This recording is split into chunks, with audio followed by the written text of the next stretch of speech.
Okay students, हम लोग कहाँ थे? फोटोसिंथेसिस हम लोग कर रहे थे। फोटोसिंथेसिस वो प्रोसेस है जिसकी हेल्प से क्या होता है, ऑटोट्रॉफिक जो ऑटोट्रॉफ्स होते हैं वो अपना खाना प्रिपेयर करते हैं। Okay done. चलो, तो इसकी इक्वेशन याद कर लेंगे, बहुत इंपॉर्टेंट है।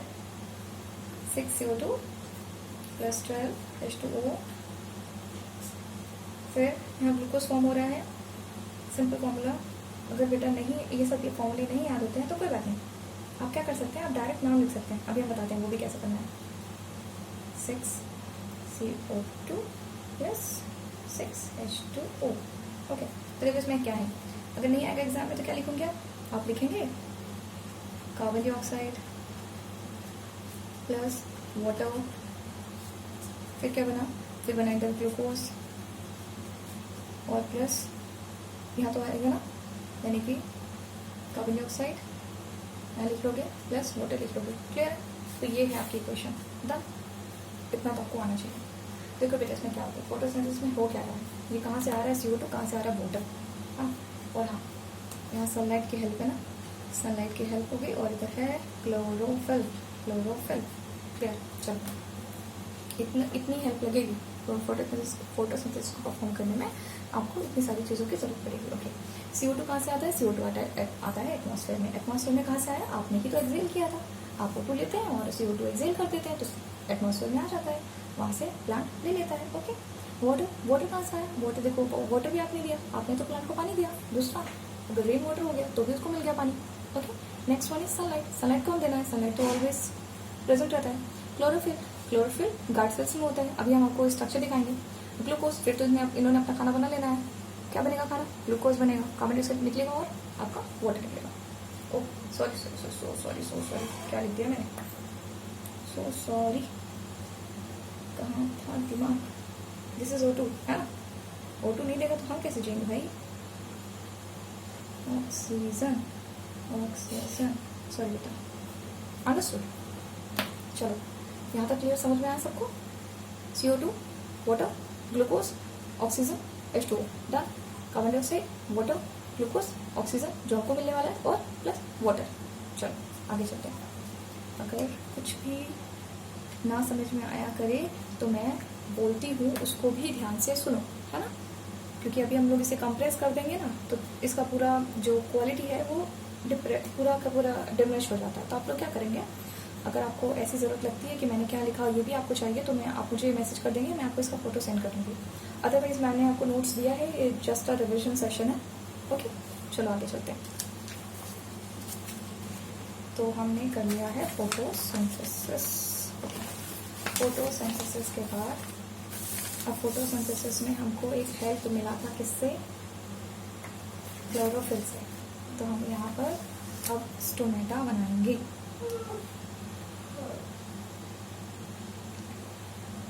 देखो बहुत सिंपल है बनाना, ये बोलते हो ना कि बनता नहीं है, ठीक है, क्लियर है? बस इतना ही बनाना है, ठीक है। इसके अंदर ये रहा आपका क्लोरोप्लास्ट। क्या है ये आपका? क्लोरोप्लास्ट। ये है आपका स्टोमेटा, ठीक है। स्टोमेटा अपर्चर, ये ओपनिंग है ना, स्टोमेटा ओपनिंग। अपर्चर और ओपनिंग एक ही होते हैं। इसे कहते हैं गार्ड सेल्स। क्या कहते हैं? Guard cells. जो बाहर गार्ड्स लगे रहते हैं ना, वैसे ये गार्ड सेल्स के अंदर क्या है? इसे कहते हैं क्लोरोप्लास्ट। क्या कहते हैं? क्लोरोप्लास्ट। डन हो गया स्टोमेटा का स्ट्रक्चर। तो भाई स्टोमेटा हम लोग कर रहे हैं, but what is stomata? Stomata क्या है? स्टोमेटा एक पोर है, पोर्स हैं जो कहाँ प्रेजेंट है? लीफ के ऊपर जो पोर्स प्रेजेंट होते हैं, लीफ के ऊपर पोर प्रेजेंट होते हैं, और उन्हें हम क्या कहते हैं? लीफ पे जो पोर्स प्रेजेंट होता है उन्हें हम स्टोमेटा कहते हैं। ओके, तो चलो, इस स्टोमेटा का फंक्शन क्या है? ये स्टोमेटा करेगा क्या? ये स्टोमेटा क्या करेगा? ये स्टोमेटा एक्सचेंज ऑफ गैसेज में हेल्प करेगा। गैसेस कौन सी? O2 + CO2, है ना, इसलिए तो क्या उसमें अभी जो आपने पूरा इक्वेशन देखा उसमें आपने देखा कि आपको जो CO2 की ज़रूरत थी, जो आपको एटमॉस्फेयर में से चाहिए था, वो प्लांट के अंदर जाएगा कैसे? वो इन्हीं लीफ में से तो जाएगा, उसी स्टोमेटा से तो होके जाएगा, ठीक है। तो O2 जाएगा, CO2 जाएगा, और जब बन जाएगा, सब प्रोडक्ट बन जाएगा, तो O2 उसी जगह से बाहर भी आ जाएगा। दूसरा चीज़ इसका एक और फंक्शन है ट्रांसपिरेशन में हेल्प करना। ट्रांसपिरेशन क्या होता है?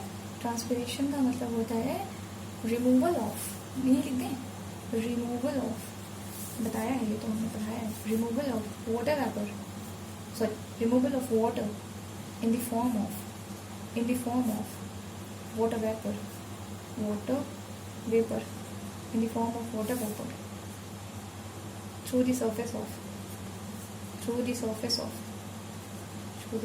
of leaf is known as transpiration. Clear है? फंक्शन समझ में आ गया?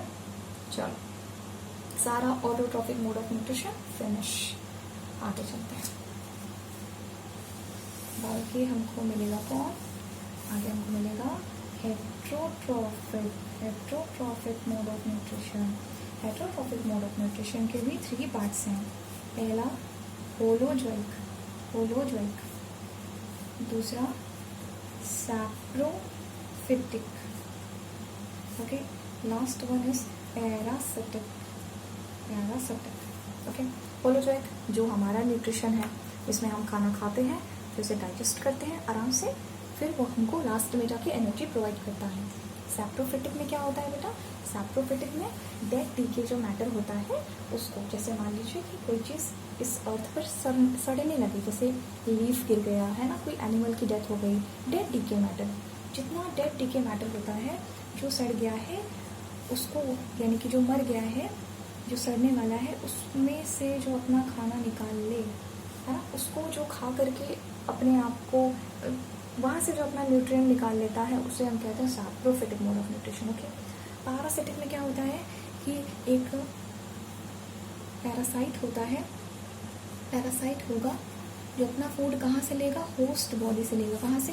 होस्ट बॉडी से लेगा, विदाउट किलिंग इट। ये बहुत इंपॉर्टेंट लाइन है, विदाउट किलिंग इट, बिना मारे, विदाउट किलिंग इट, ओके, बिना अपने होस्ट को मारे वो अपना न्यूट्रिशन लेता रहेगा। जैसे आपको एग्जांपल बताएं बेटा, लाइस का। लाइस देखिए जो है आपके अगर सर पे हो जाती हैं, बालों पे हो जाती हैं, तो अपना न्यूट्रिशन निकालती रहती है, लेकिन कभी आपको मारती नहीं है ना। सोने का अंडा देने वाली चिड़िया को, यानी कि मुर्गी को क्या मारना है ना? जब हमको खाना मिल रहा है तो हम उसको क्यों मारें? ये पैरासाइट का पूरा दिमाग है ना। पैरासाइट बहुत चालाक होता है। चलो आगे चलते हैं। आगे हम देखेंगे कि अगर कोई यूनिसेलुलर ऑर्गेनिज्म है तो वो अपना न्यूट्रिशन कैसे डिराइव करता है। यूनिसेलुलर का नाम बता दो मुझे, कोई 9th में पढ़े थे? Unicellular organism, do you know about it? Is there any unicellular organism? है भी कि नहीं है बताओ? अर्थ में प्रेजेंट भी है कि हम बस पूछ रहे हैं तुमसे? है, प्रेजेंट है? यस, बिल्कुल प्रेजेंट है। नाम क्या है भाई साहब का? अमीबा, नाम है उसका amoeba. Which has no shape, कैसा भी बना दो, ये अमीबा हो गया मेरा। ओके, मेरा जैसा मन वैसा बनाएंगे हम इसको, ठीक है। अमीबा को खाना कैसे लेता है बेटा? ये अमीबा है और ये जो इसके अंदर है ना, इसे कहते हैं फूड वॉक्यूल। क्या कहते हैं? Food vacuole. ओके, अमीबा के पास देखो खाना आया, ये देखो मैंने खाना लगाया, अमीबा के पास खाना आया। अब अमीबा क्या करेगा? अमीबा अपने सरफेस जो उसकी बॉडी है उसमें से ऐसे करके स्ट्रक्चर फॉर्म कर लेगा, ऐसा स्ट्रक्चर फॉर्म कर लेगा, है ना। ओके, ताकि ये दिखाई दे कि वो फूड को कैप्चर करने वाला है। ओके, अब इस तरीके से आते आते आगे करके ये इसको बढ़ाता जाएगा और इसे क्लोज कर लेगा, ठीक है। एक टाइम आएगा ये पूरा क्लोज हो जाएगा। अब खाना कैसा हो गया? खाना बॉडी के अंदर आ गया, ठीक है ना, बॉडी के अंदर आ गया। अब ये खाना फूड वॉक्यूल में जाके पूरे तरीके से डाइजेस्ट हो जाएगा। फिर क्या हो जाने वाला है? उसके बाद अब इसको एलिमिनेट करना होगा। जो वेस्ट मटेरियल होगा उसे क्या करना होता है? उसे एलिमिनेट करना होता है। तो वेस्ट मटेरियल को एलिमिनेट करने का क्या काम है? ये जो बेटा इन्होंने ऐसे आउट ग्रोथ करी है ना, इसको कहते हैं सीरोपोडिया। क्या कहते हैं? सीरोपोडिया। पोडिया मतलब पैर यानी लेग, और सीरो मतलब फॉल्स, यानी इसे कहते हैं फॉल्स, और इसे कहते हैं फीट। याद होगा, फॉल्स फीट। पैर नहीं थे, पैर हाथ नहीं थे, लेकिन मैं जबरदस्ती बनाया, मैं कैप्चर कर लूँगा, मैं पकड़ के खा लूँगा खाने को। अमीबा ऐसे करता है। डन। उसके बाद क्या करेगा? फिर जब वेस्ट मटेरियल जनरेट हो जाएगा तो ये देखो, ये रहा आपका, अरे अमीबा गलत बना गया ना, अमीबा हैज नो शेप। चलो अमीबा, ओके, ये रहा अमीबा का फूड वॉक्यूल। अब उसमें से वेस्ट आना है, तो ये देखो वेस्ट है, ये सब कोई वेस्ट है। अब क्या करना है वेस्ट को? अब वेस्ट ये एकदम सरफेस पे चला जाएगा और पास जाएगा और पास जाएगा, एकदम कॉर्नर पे जाने के बाद फिर क्या हो जाएगा, वो डिफ्यूज़ होके बाहर चला जाएगा, डिफ्यूज़ होके क्या चला जाएगा, बाहर चला जाएगा। ठीक है, इस तरह से अमीबा में न्यूट्रिशन लिया जाता है और निकाला जाता है, डिफ्यूजन के प्रोसेस से उसे बाहर कर दिया जाता है। ओके बेटा, चलो अब आते हैं अपने ऊपर, है ना, यानी कि न्यूट्रिशन इन ह्यूमन बींग्स में, nutrition in human beings. Okay, nutrition in human beings, हमने आपको सिस्टम दिया था पूरा एलिमेंट्री कनाल बनाने को, उसे प्रैक्टिस करिए, बिना उसके तो न्यूट्रिशन समझना मुश्किल हो जाएगा आपके लोग के। ठीक है, आप लोग के लिए मुश्किल हो जाएगा। चलो स्टार्ट करते हैं। फिर भी ह्यूमन बीइंग में जो न्यूट्रिशन है उसके पार्ट्स हैं। पहला इंजेशन सेक्शन ही चल रहा है, वेट बेटा, ingestion, then digestion, next one is digestion, third one is absorption, fourth one is assimilation, fifth one is egestion.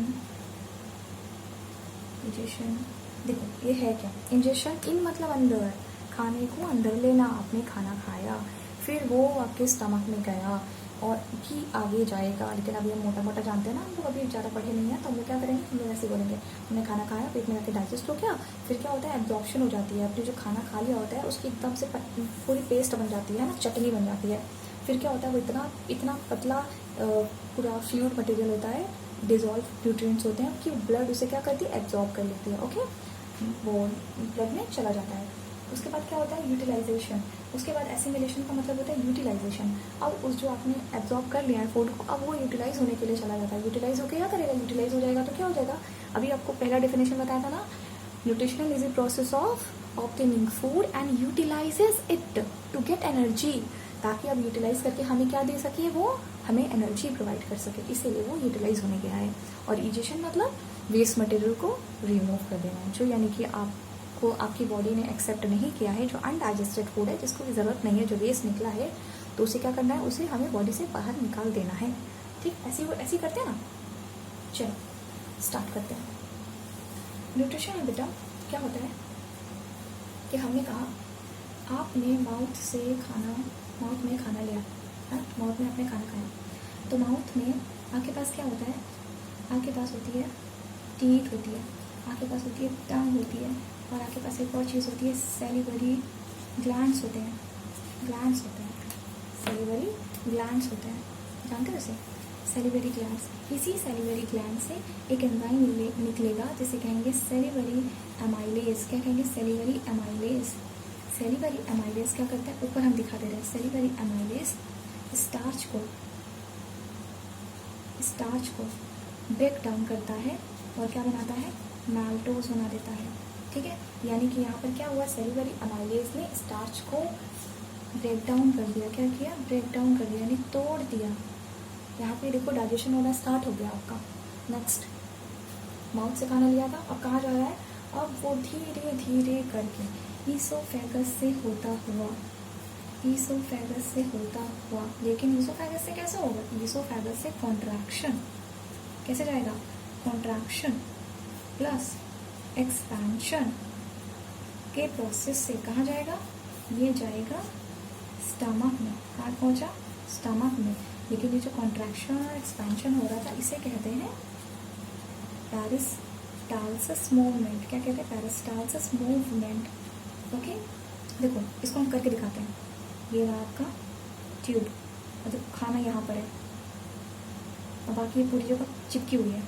अब देखो, अब खाना यहाँ पर है, देखो किस तरह से खाना जा रहा है आपकी बॉडी में, और अब खाना यहाँ पहुँच गया है, समझ पा रहे हो, देखो किस तरह से जा रहा है, धीरे धीरे नीचे जा रहा है। ये एक ही ट्यूब है ना, हमने स्टेप 1 दिखाया है, 1 2 3 स्टेप्स में दिखाया है। इस तरह से खाना देखो नीचे की तरफ जा रहा है, तो इसे कहते हैं पेरिस्टाल्सिस मूवमेंट। स्टमक में आ गया, ओके बेटा, यहाँ से कहानी शुरू। लेकिन याद कर लो, एसोफेगस में कोई भी डाइजेशन नहीं होता, एसोफेगस में कोई भी डाइजेशन नहीं होता। लिख लेना बेटा, ये इंपॉर्टेंट पॉइंट्स हैं। एसोफेगस में कोई भी डाइजेशन नहीं होता। ओके, स्टमक में आ गया। स्टमक में होता है गैस्ट्रिक जूस। क्या कहते हैं, गैस्ट्रिक जूस। गैस्ट्रिक जूस में भी 3 पार्ट्स हैं, गैस्ट्रिक जूस के भी 3 पार्ट्स हैं, HCl, म्यूकस और पेप्सिनोजेन, पेप्सिनोजेन।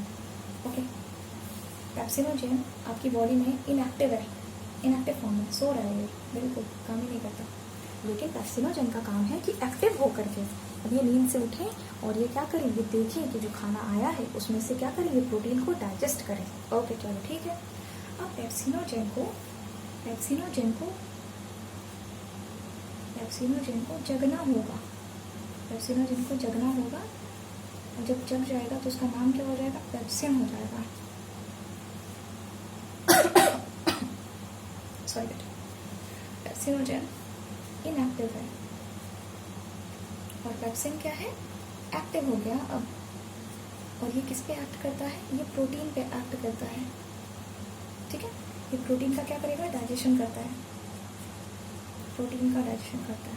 चलो आगे चलते हैं। प्रोटीन को डाइजेस्ट करके ये पेप्टोन्स बना देता है, क्या बना देता है, प्रोटीन को डाइजेस्ट करके पेप्टोन्स बना देता है। चलो ये खैर काम करेंगे, जो उसमें भी काम का नहीं होगा, एक्स्ट्रा हो जाएगा तो उसे हटा देना, ठीक है। लेकिन तरीके से सुन लो, पेप्सिनोजेन को जगाया किसने, पेप्सिनोजेन को जगाने आया था कौन, HCl। इसलिए HCl निकला था, इसलिए स्टमक में HCl निकलता है ताकि वो क्या करे, पेप्सिनोजेन को एक्टिव करके पेप्सिन बना दे, ताकि पेप्सिन क्या करे, प्रोटीन को डाइजेस्ट कर दे, ठीक है ना। चलो समझ में आया। म्यूकस का क्या काम है, हाँ इसलिए सुने तो चलो इसको एक्टिव कर दिया, एसिडिक मीडियम ले आया, लेकिन इसका क्या काम है, इसका ये HCl बेटा वही है, हाइड्रोक्लोरिक एसिड, केमिस्ट्री वाला बेटा। म्यूकस क्या करता है, म्यूकस का काम है कि स्टमक की वॉल को प्रोटेक्ट करना, स्टमक की वॉल को प्रोटेक्ट करना। क्यों है प्रोटेक्ट करना, क्योंकि ये तो एसिड है। एसिड क्या करती है बेटा, एसिड क्या करेगी, ये जो आपका स्टमक है, स्टमक की जो अंदर की वॉल्स है ना, उसको क्या करेगा, डैमेज कर देगा, ठीक है ना, डैमेज कर देगा, जला देगा। तो इस वजह से हमें क्या चाहिए, हमें म्यूकस का लेयर चाहिए। तो इसके ऊपर क्या होता है, जेली जैसा स्ट्रक्चर है, देखो ये अगर सेल है तो सेल के ऊपर ये लेयर बैठ गया। अब इन सेल को तो कुछ नहीं होने वाला है, क्योंकि अभी लेयर बैठ गई इतनी मोटी, थिक सी प्रोटेक्शन हमने दे दिया है। अब क्या होगा, अब जो भी होगा इस वाइट वाले पोर्शन में होगा, लेकिन ये इन सेल को तो कोई डैमेज नहीं होने वाला है। ये काम है म्यूकस का। क्लियर होगी बात, यहाँ तक सब क्लियर है। ओके, अब हम स्टमक से चलते हैं सीधे स्मॉल इंटेस्टाइन पर। हम कहाँ जा रहे हैं, स्मॉल इंटेस्टाइन पर जा रहे हैं। बेटा जो डायग्राम का वीडियो होगा ना, देखो पहले तो हम दे चुके हैं, उसके बाद एक काम करना, आप लोग अपनी अपनी क्लास से मुझे बता देना कि आपको कौन कौन से डायग्राम बनाने में दिक्कत हो रही है, ठीक है, तब मैं उसका वीडियो बनाऊंगी, अदरवाइज़ नहीं, ठीक है। और या तो फिर एक काम करेंगे, जब टेस्ट हो जाएगा तब हम बताएंगे आपको कि आपसे क्या क्या नहीं बन रहा है। पहले आप कोशिश तो करके देखिए, टेस्ट में बना के तो देखिए, ठीक है। चलो आगे चलते हैं, हाफ कर लेते हैं इसको। तो हम लोग कहाँ पहुँच गए हैं, हम लोग पहुँच गए हैं स्मॉल इंटेस्टाइन पर। स्मॉल इंटेस्टाइन में जो जूस सिक्रीट होता है उसको कहते हैं इंटेस्टाइनल जूस। क्लियर, इंटेस्टाइन में सिक्रीट होने वाले जूस को हम कहेंगे यानी स्मॉल इंटेस्टाइन। ध्यान मत देना, यहाँ पे भूल मत जाना, जितनी बार आप इंटेस्टाइन बोलेंगे यानी हम स्मॉल इंटेस्टाइन की बात कर रहे हैं, लार्ज की तो कोई बात ही नहीं हुई, ठीक है, तो कंफ्यूज नहीं होना है। ओके, तो क्या निकलता है, इंटेस्टाइनल जूस। बेटा आपने खाया क्या था, आपने खाया था कॉम्पोनेंट ऑफ फूड, याद है जब आप छोटे थे तो आप एक चैप्टर पढ़ते थे कॉम्पोनेंट्स ऑफ फूड, यानी आप जो खाते हैं उसमें होता क्या है, कार्बोहाइड्रेट, प्रोटीन और फैट, ये मेजॉरिटी होता है, ठीक है ना। बाकी सारी चीज़ें, विटामिन डाइजेस्ट नहीं होते, कहीं लिख लेना, विटामिन कभी डाइजेस्ट नहीं होते, वो एब्जॉर्ब हो जाते हैं डायरेक्ट। ओके, हमें इन्हीं तीनों को डाइजेस्ट करना है। चलो, कार्बोहाइड्रेट अगर डाइजेस्ट होगा, ये सब इंटेस्टाइनल जूस का कमाल होने वाला है यहाँ पर, यानी सारा डाइजेशन कहाँ होने वाला है, स्मॉल इंटेस्टाइन में। कार्बोहाइड्रेट जब डाइजेस्ट हो जाता है तो वो क्या बनता है, वो बनता है ग्लूकोज। प्रोटीन डाइजेस्ट होती है तो क्या बनती है, एमिनो एसिड, ठीक है। फैट डाइजेस्ट होता है तो क्या बनता है, ग्लिसरॉल प्लस फैटी एसिड्स, ठीक है। तो ये तो कन्वर्जन है, ये क्या हुआ है, ये ब्रेक डाउन हुआ है, सब टूट गया है, ठीक है। सिंपलर वन में नहीं टूटेगा तो एनर्जी कहाँ से आएगी, मोटा मोटा चपाती खा लेते हो, तो बॉडी एनर्जी चपाती से नहीं देगा, उसे तोड़ना पड़ता है उसको, है ना। चलो इसके बाद क्या होता है, इसके बाद सेकेंड स्टेप, पहला इंटेस्टाइनल जूस निकला जो इस तरह का काम करेगा, ठीक है। अभी इसी इंटेस्टाइनल जूस में भी बहुत लोग अभी अपना क्या कहते हैं सपोर्ट देने वाले हैं। अभी हम देखेंगे इंटेस्टाइनल जूस के अंदर और कौन कौन अपना जूस दिया था, ठीक है। पहले मोटा मोटा देखो। सेकेंड होते हैं स्मॉल इंटेस्टाइन में विलाई। विलाई क्या करते हैं, एब्जॉर्प्शन का काम करते हैं। आप जब ये डाइजेस्ट कर देंगे तो ये लोग क्या करेंगे, ये एब्जॉर्ब कर लेंगे, क्या करेंगे, एब्जॉर्ब कर लेंगे। विलाई फिंगर लाइक प्रोजेक्शंस होते हैं, आपने ऐसे देख लेंगे, ऐसे ऐसे इन्हें विलाई कहते हैं, पहले भी पढ़ा होगा आपने। चलो आगे नंबर 3, ये जो इंटेस्टाइनल जूस है इसमें 2 लोगों ने अपना जूस और दिया है। उन 2 लोगों का नाम है लीवर और दूसरा पेनक्रियास। इन्होंने अपना जूस दिया है। तो लीवर ने अपना जो जूस बनाया था उसका नाम था बाइल जूस। क्या नाम था, बाइल जूस। लीवर अपना जूस ये सिक्रीट करता है, बताया ये ग्लूकोन ये सिक्रीट करता है, लेकिन इस बाइल जूस को गॉल ब्लैडर में, gall bladder is like a pocket, ये वहाँ पर क्या करता है, उसे स्टोर करता है।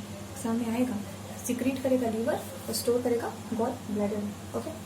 पेनक्रियास, पेनक्रियास, पेनक्रियास जो जूस सिक्रीट करता है उसका नाम है पेनक्रियाटिक जूस। क्या नाम है, पेनक्रियाटिक जूस।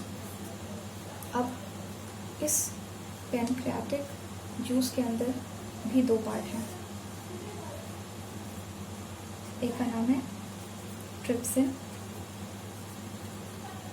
एक का नाम है लाइपेज, ठीक है। ट्रिप्सिन एक्ट करेगा प्रोटीन पर और फिर क्या बनाएगा, amino acid, clear. Lipase fat पर वर्क करेगा और बनाएगा क्या, fatty acids plus glycerol, clear है बेटा, इतना बनाएगा, ठीक है, ओके। तो भाई बाइल जूस क्या कर रहे थे, बाइल जूस क्या करता है, फैट के मॉलिक्यूल को कहाँ लिखते हैं, यहाँ लिख देते हैं। फैट का मॉलिक्यूल है ये, इसको तोड़ने का काम करता है, ऐसे तो छोटे छोटे टुकड़े में काम कर देगा, इसको ब्रेक डाउन करता है। ये इमल्सिफिकेशन कहलाता है। क्या कहते हैं, इमल्सिफिकेशन कहलाता है। इसका काम क्या, इमल्सीफाई करना यानी तोड़ना, फैट के बड़े मॉलिक्यूल को क्या करना, तोड़ना, फैट के बड़े मॉलिक्यूल को सब तोड़ना, और तोड़ने के बाद फिर तो बाकी का काम यहाँ लाइपेज ने कर ही रखा है, क्लियर बेटा, डन। इसके बाद आते हैं हम लोग, वीडियो पॉज करके देखना अदरवाइज रिविजन में दिक्कत होगी, ठीक है। चलो आगे, इसके बाद हम आते हैं लार्ज इंटेस्टाइन में। लार्ज इंटेस्टाइन में, लार्ज इंटेस्टाइन का 2 काम, पहला जो आपने डाइजेशन कर दिया है, ठीक है, वो तो खैर देखो यहाँ पर जो आपने डाइजेशन किया था, सॉरी जो आपने डाइजेशन किया था वो तो यहाँ पे एब्जॉर्ब हो गया, किसने एब्जॉर्ब किया, विलाई ने एब्जॉर्ब कर लिया। चलो अब क्या बचा, अब वो सारा प्रोडक्ट एब्जॉर्ब करने के बाद का वो कहाँ जाएगा, वो लार्ज इंटेस्टाइन में जाएगा। तो लार्ज इंटेस्टाइन को जब कोई मटेरियल मिलेगा ना स्मॉल इंटेस्टाइन से, वो क्या होता है, उसमें होता है वाटर प्लस अनडाइजेस्टेड मटेरियल, ये मिलता है लार्ज इंटेस्टाइन को। तो लार्ज इंटेस्टाइन क्या है, बहुत स्मार्ट है। लार्ज इंटेस्टाइन सोचता है यार मैं भी तो एक काम कर लूँ, मैं वाटर रख लेता हूँ। तो यहाँ पर एक्सेस वाटर है, उसको एब्जॉर्ब करने का काम कौन करता है, एब्जॉर्ब करने का काम कौन करता है, लार्ज इंटेस्टाइन करती है, ओके। दूसरा काम, जो अनडाइजेस्टेड वेस्ट है, तो अनडाइजेस्टेड वेस्ट है उसे क्या करना, उसे रेक्टम में स्टोर करना, उसे रेक्टम में स्टोर किया जाता है। उसके बाद क्या होता है, वो एनएस के थ्रू क्या होता है, रिमूव हो जाता है। क्लियर है बेटा, यहाँ तक हो गया आपका पूरा न्यूट्रिशन हमने करा दिया, ठीक है। चलो वीडियो हो गई है 24 मिनट्स की और प्रीवियस वीडियो मिला करके, ओके।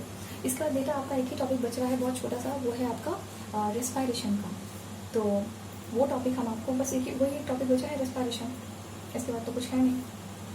वो टॉपिक हम आपको नेक्स्ट क्लास में दे देंगे, ठीक है, जैसा भी एडजस्ट हो पाएगा। तो ठीक है, यहाँ तक आप अच्छा सा रिविजन करके रखना, ओके। इसके बाद हम लोग क्या पढ़ेंगे, इसके बाद हम लोग रेस्पायरेशन पढ़ेंगे, रेस्पायरेशन पढ़ेंगे, okay. Okay kids, thank you so much. ये जितना मैंने पढ़ाया है इन सबको जाके बुक से रिवाइज करना विथ डायग्राम, अदरवाइज समझ में नहीं आएगा। बार बार पढ़ोगे तभी ये लर्न होगा। ओके, चलो, thank you so much class.